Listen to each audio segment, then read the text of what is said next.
This series includes references to sexual assault, violence, and outdated source language regarding mental health. Listener discretion is advised.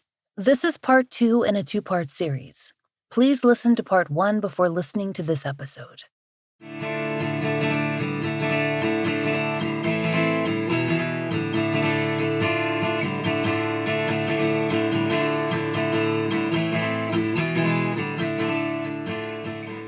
This is The Fall Line.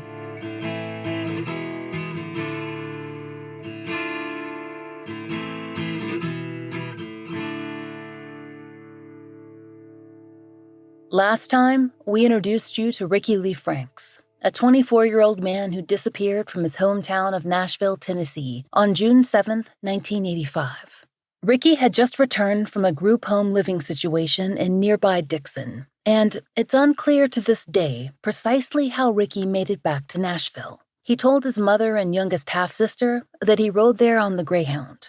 They did see him walking through their neighborhood of Inglewood that Friday afternoon, and they stopped their car to ask him what he was doing in town. He said there'd been a disciplinary problem at the group home.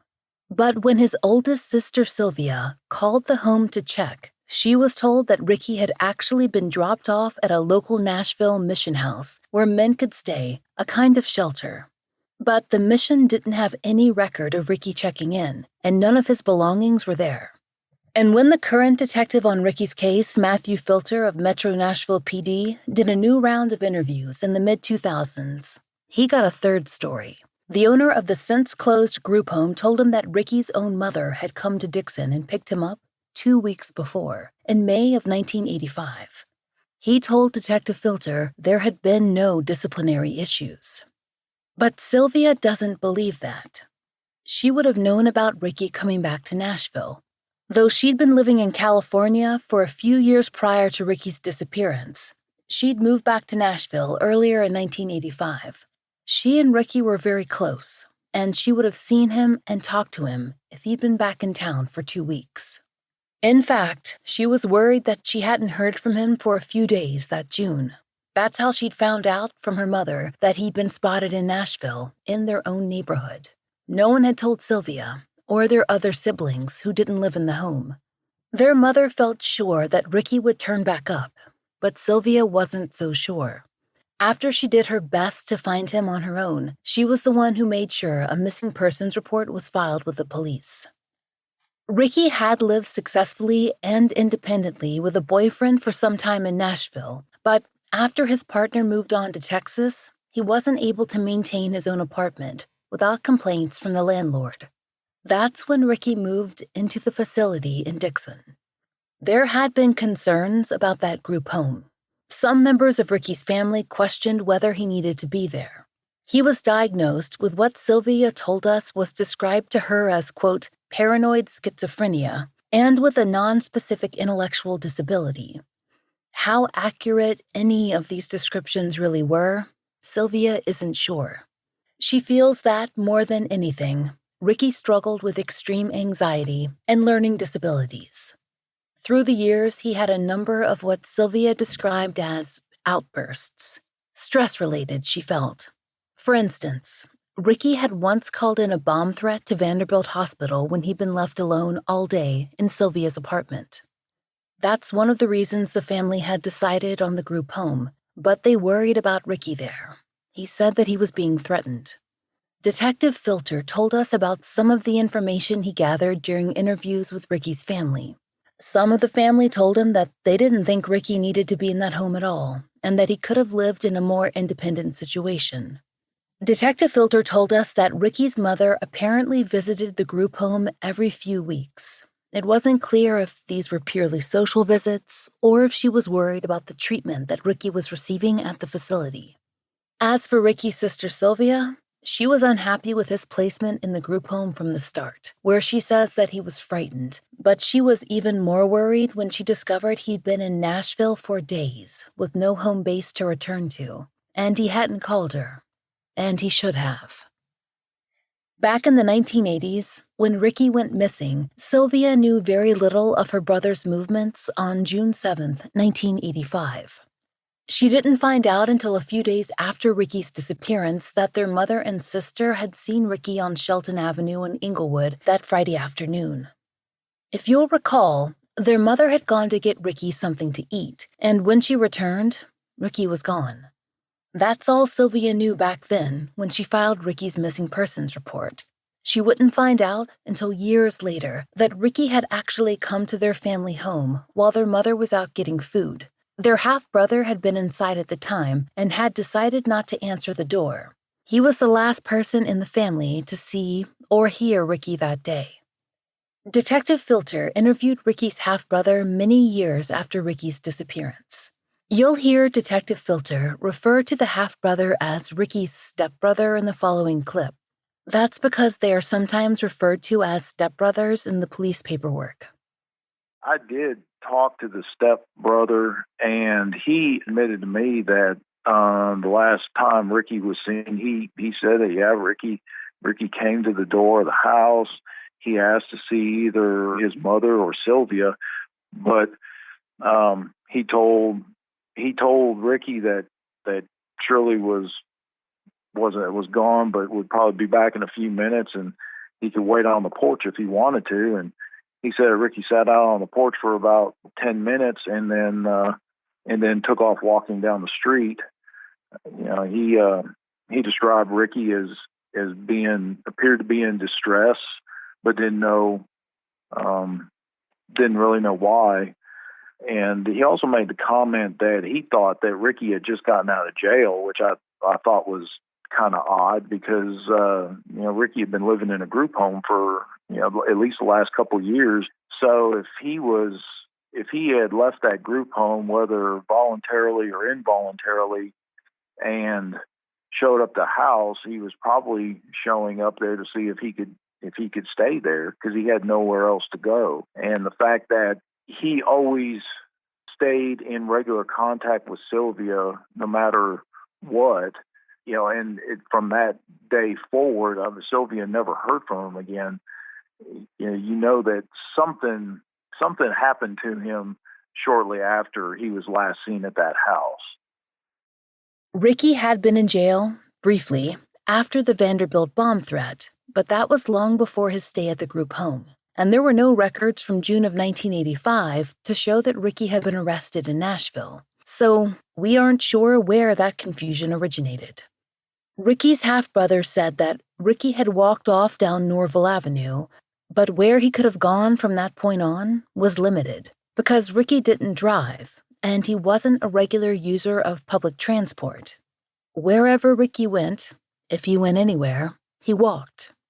Though Ricky did receive an SSI check and had a sizable trust of $50,000 left to him after the death of his biological father in 1982, he did not have ready access to that money. He would not have had the funds to get far on his own. Sylvia has thought about a few scenarios over the years. Something could have happened to her brother close to home, but she also considers that there was a big event happening in Nashville that weekend. The fanfare, also known as the Country Explosion, was set to begin.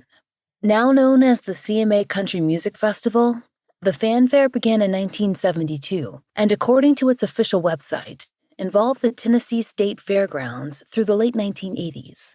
Though the kickoff concerts wouldn't begin until Sunday, June 10th, 3 days after Ricky's disappearance, visitors were certainly streaming into Nashville by June 7th.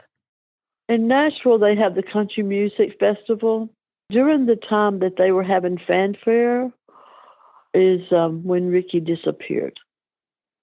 And I've often thought, did he get in the car with, someone? Because he would take up with anybody that gave him attention somewhere out there. Somebody saw or someone knows, or I just don't want to go to my grave without knowing what happened to Ricky. I'm so alone in it because all the time I would call the detectives and I would call the group home and say, did you do something to Ricky? The initial search for Ricky in 1985 didn't turn up much. Investigators sought out Ricky's ex-partner in Dallas, but he'd moved and left no forwarding address. And as far as we can tell, based on police records, Ricky's ex-boyfriend was not located in 1985. But in any case, Ricky's family didn't feel that Ricky could have made it all the way to Texas. And in Detective Filter's 2021 notes, he mentions that the family was eventually able to make contact with Ricky's ex-boyfriend, although it's not clear when or how. They reported to Detective Filter that the ex-boyfriend said he hadn't heard from Ricky that summer of 1985. Ricky probably couldn't have gotten in contact, even if he'd wanted to. His ex-boyfriend was unreachable at the only number Sylvia had for him, so it stood to reason that Ricky wouldn't have had the new number either. There's not much else in the early days of Ricky's case file. He was entered into NCIC, and Crime Stoppers of Nashville was alerted to his case, and there was talk of a reward, but no specific amount was mentioned. When we were going through Ricky's early file, we did find a strange, disturbing line without any other context. That Sylvia had reported to police that she'd heard, quote, that about 2 weeks after Ricky went missing, a human penis was found by someone, and she thinks it was on Trinity Lane somewhere. This note was recorded in the 1990s when the family was re-interviewed, and we scoured the newspapers. Brian, our senior research assistant, spent an entire day on it, but we couldn't find any news coverage referencing this story at all. We hope it was just a horrible rumor that traveled through Nashville. There are no further notations in the police records on the supposed incident.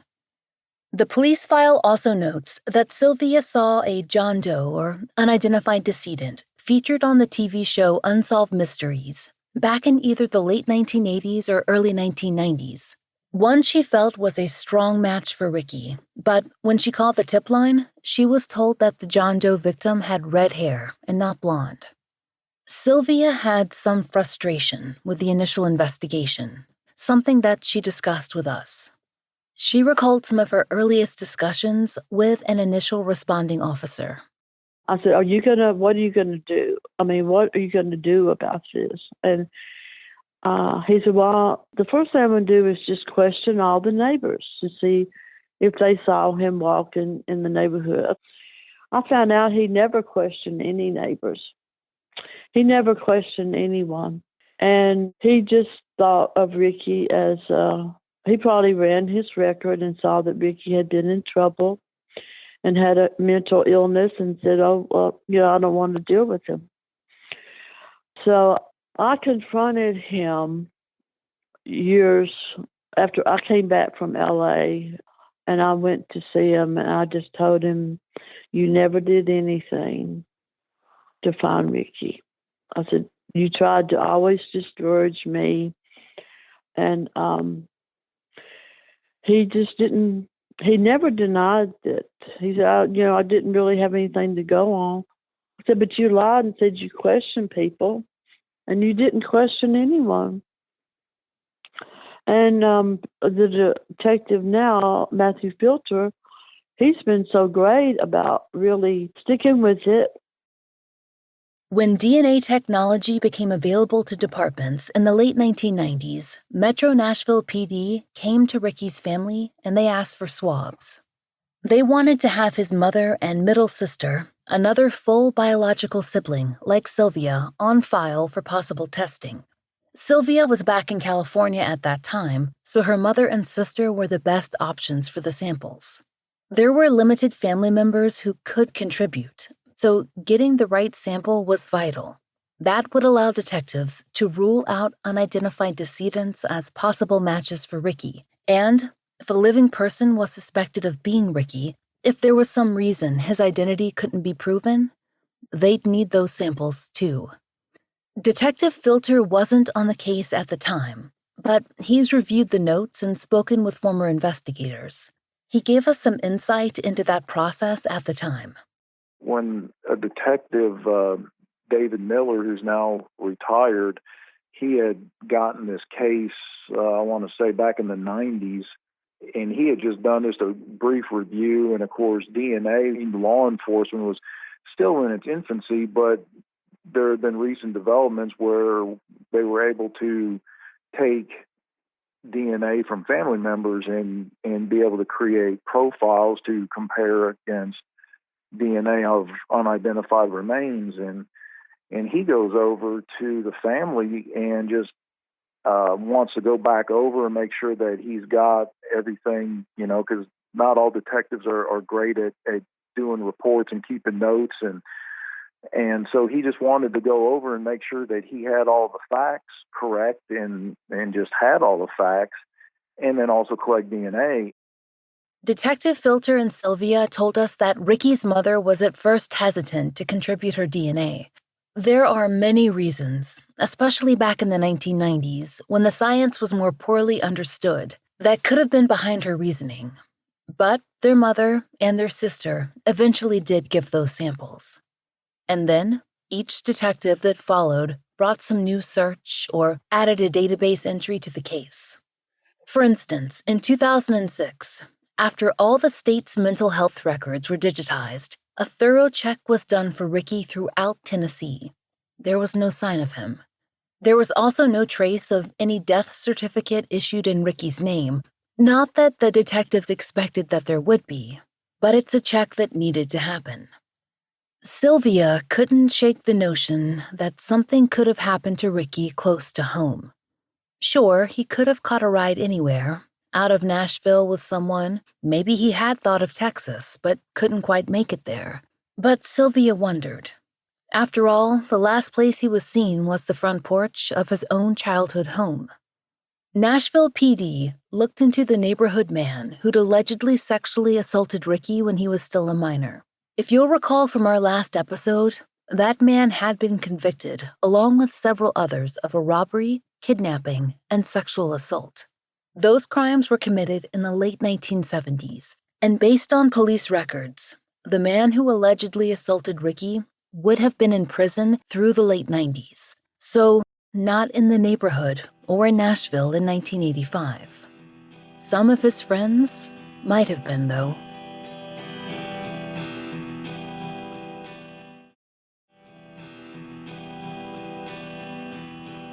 When Detective Filter inherited Ricky's case as part of the dedicated cold case department, he spoke with the owner of the group home, now long defunct. That's when he heard the story about Ricky and Sylvia's mother coming to pick up Ricky weeks before he was seen walking their neighborhood streets. The owner told Filter one other thing, that, as far as he knew, Ricky Franks was not a missing person. He told Detective Filter that he'd heard Ricky was found, quote, deceased in Alabama and was identified with dental records. There were several issues with that statement. For one thing, Alabama had no record of such a match, and Ricky's NCIC, National Crime Information Center, report was still active. But, more to the point, Ricky Franks had no dental records. Police had asked for them when he first disappeared, but his mother had advised there were none on record, at least from the family side of things. Sylvia told investigators that Ricky did have several missing teeth, which could be used to help identify him, but there were no actual dentist records to compare. So, was it a simple mistake or an excuse? It is impossible to know. That is not the only story we've heard about Ricky Franks being somewhere else in the South. One of the strangest and most upsetting for Sylvia came as a result of a tip, not to Crime Stoppers or to Metro Nashville PD, but because of the Charlie Project. Most of our listeners are probably familiar with this amazing resource, but just in case you aren't, the Charlie Project is an exhaustive database of missing persons. According to its About page, quote, the Charlie Project profiles over 14,000 cold case missing people, mainly from the United States. It does not actively investigate cases. It is merely a publicity vehicle for missing people, who are often neglected by the press and forgotten all too soon.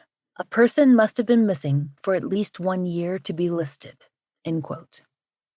The Charlie Project was founded and is maintained by a single person, Megan Good, who became interested in missing persons cases in the late 1990s. And according to Megan's bio, she continues to maintain the database on her own. It's a website that's used by law enforcement, media, experts, and not to mention plenty of podcasters who, we hope, are properly citing her work. The Charlie Project offers essential information on many cases, including updates on resolved cases and contact information and links to NamUs and other resources. In Ricky Frank's case, Megan's website played a very unique role. It led to someone reporting a sighting of Ricky down in Georgia. Here's what happened. According to the police file, a cousin of the family, Rhonda, saw a comment left on social media regarding Ricky Frank's Charlie Project page.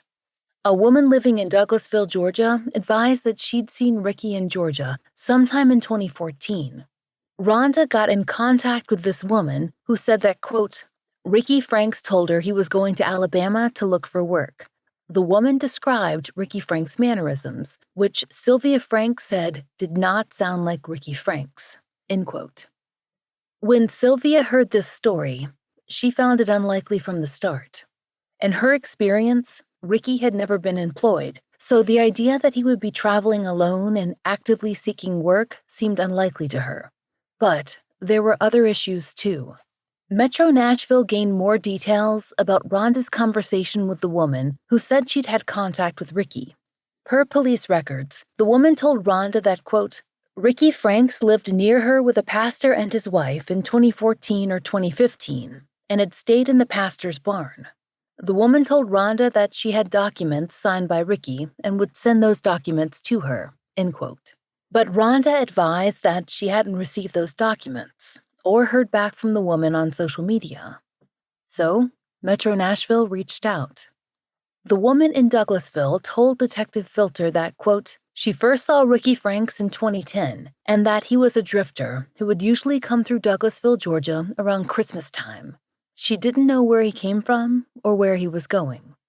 Apparently, these return visits were based on the shelter offered by a couple she knew, a pastor and his wife who operated what she described as, quote, a dry-out shelter.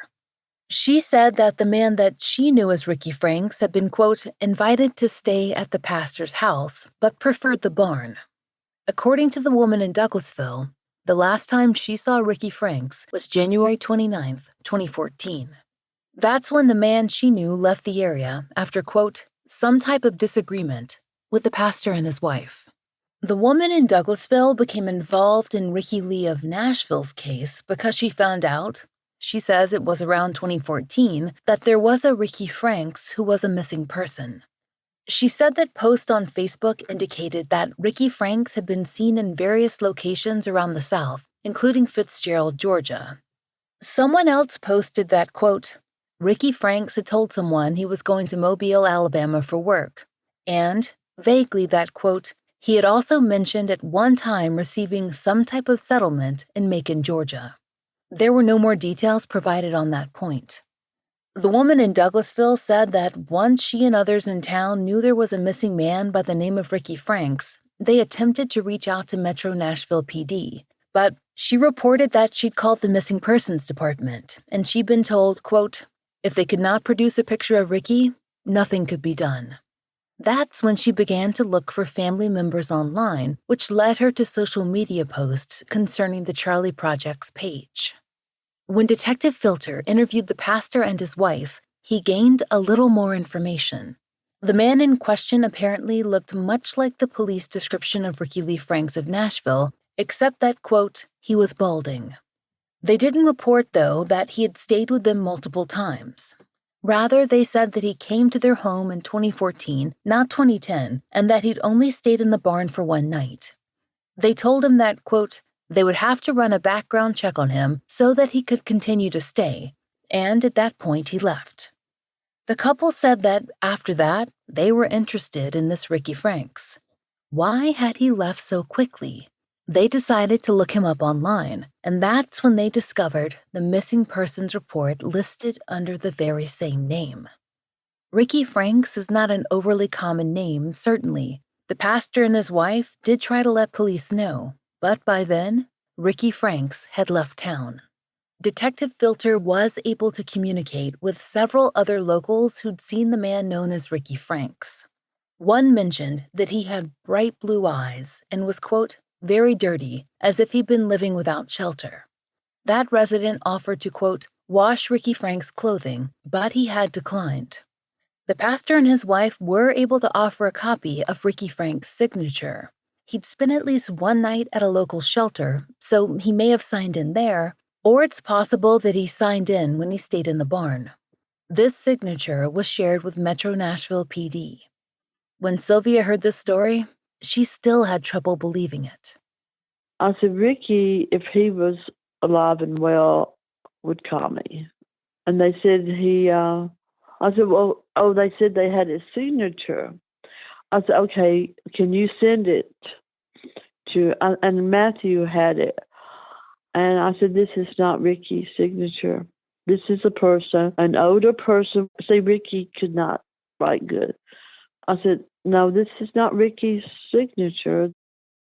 According to police records, there was no copy of Ricky's signature to compare to the scan that was sent from Douglasville. However, as Sylvia said, she didn't think it would match a signature that Ricky would have offered. His handwriting wasn't neat.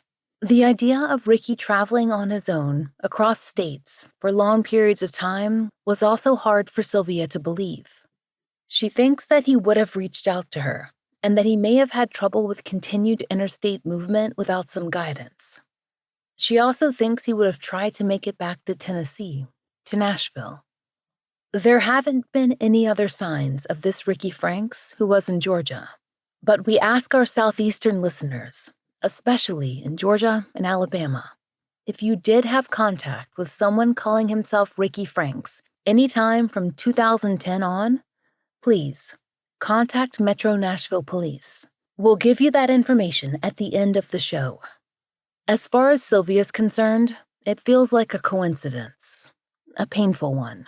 She thinks back often to the last time that she visited Ricky at the group home in Dickson, when she and her mother took him shopping. I said, let's take Ricky out to eat and take him to get some new sneakers and stuff. And I remember he wanted a watch, and we took him to the Kmart up there and bought him a watch.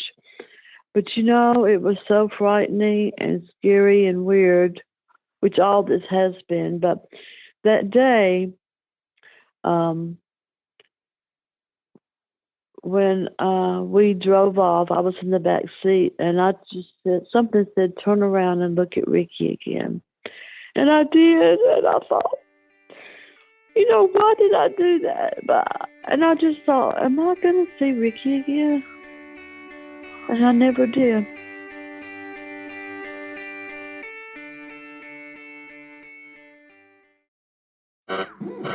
We interrupt this program to bring you an important Wayfair message. Wayfair's got style tips for every home. This is Styles McKenzie helping you make those rooms sing. Today's style tip. When it comes to making a statement, treat bold patterns like neutrals. Go wild, like an untamed animal print area rug under a rustic farmhouse table from Wayfair.com. Arr, fierce. This has been your Wayfair style tip to keep those interiors superior. Wayfair, every style, every home.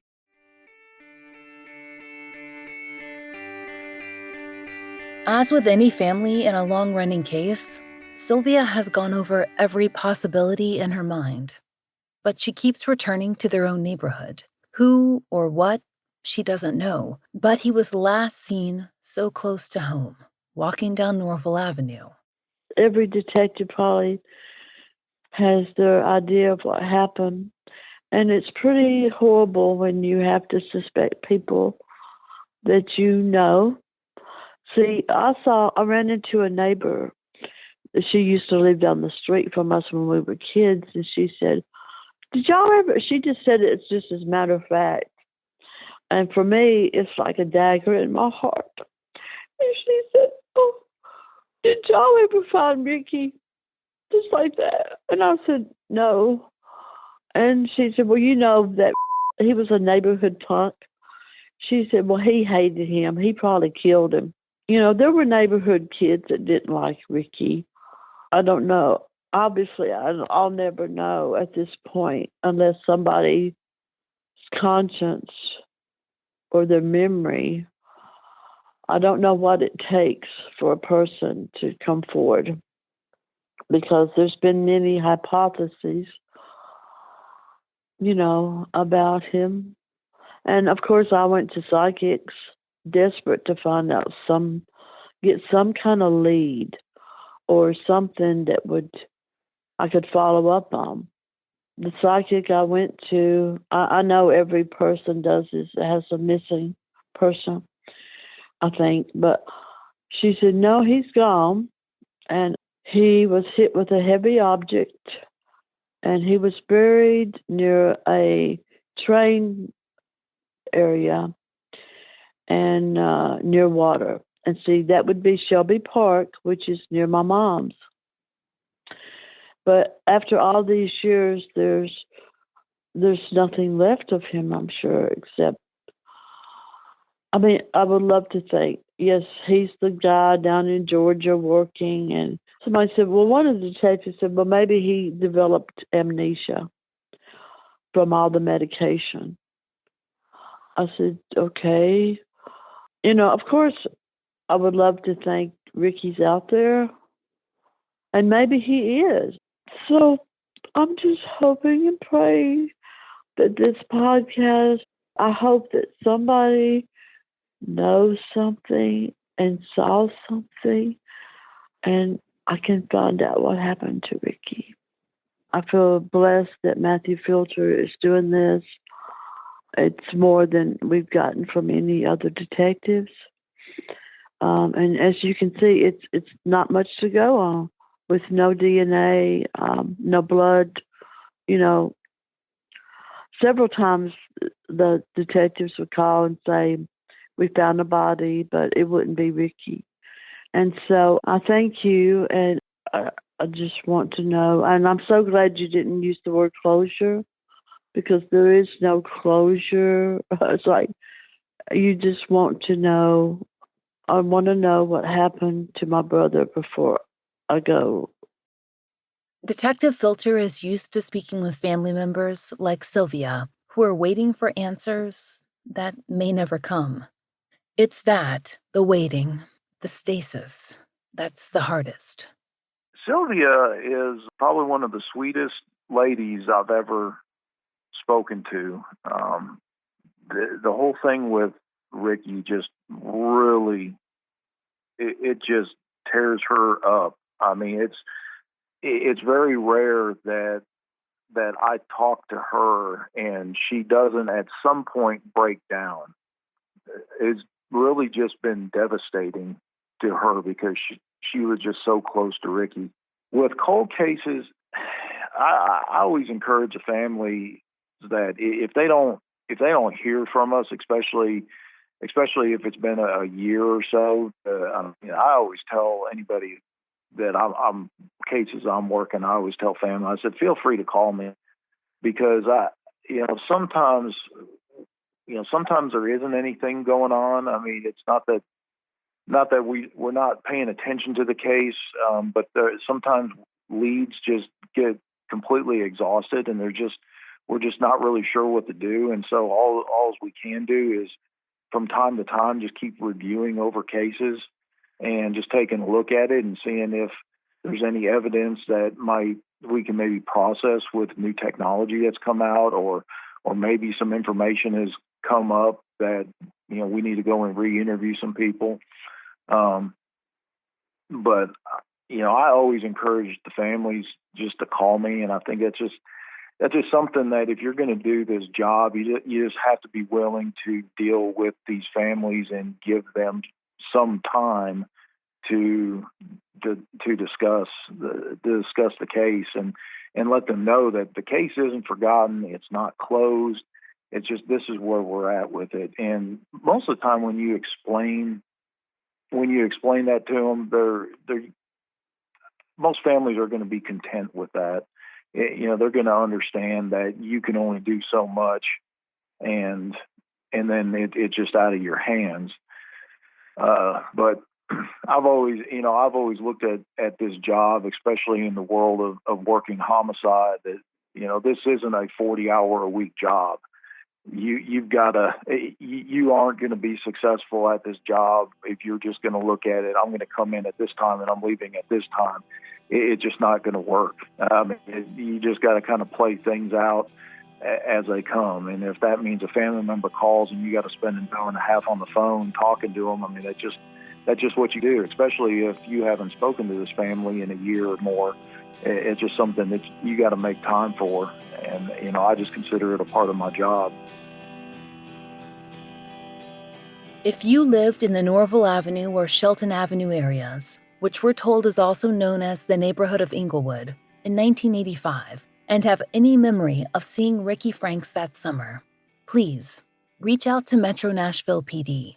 At the time of his disappearance, Ricky Lee Franks was described as a white male of medium build, about 5'10" and 145 pounds, with straight, medium-length blonde hair and blue eyes.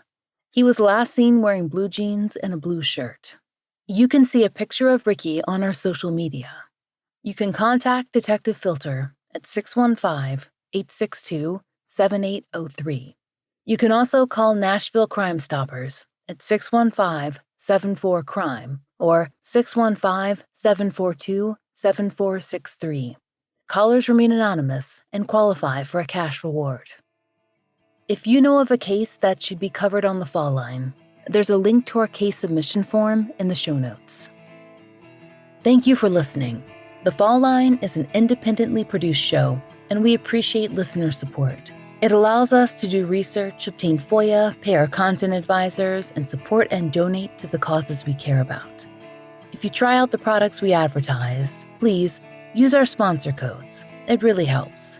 And if you'd like to support the show and the stories we cover, join us on Patreon. We're raising funds to continue to pay for the Millbrook Twins billboard and to fund therapy for families who've been on the show. Each and every one of our patrons helps us continue this work, and we're so grateful for your help.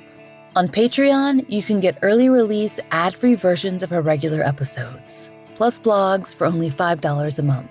We've also added occasional video live streams, which all patrons can enjoy, starting at just $1. If you prefer Apple Premium, we're beginning that feed as well, so you'll have another option for contributing. The Fall Line is written, hosted, and researched by Laura Norton, with additional research by Brian Waters, Kiana Burgess, and Michaela Morrow. Interviews by Brooke Hargrove. Produced, engineered, and scored by Maura Curry. Content advisement by Brandy C. Williams, Liv Fallon, and Vic Kennedy. And, as always, our most special thanks to Angie Dodd, Liz Lipka, and Sarah Turney. Currently, our monthly donation is going to private investigations for the missing. Please join us in supporting this nonprofit. They need funds to help families access the services of PIs.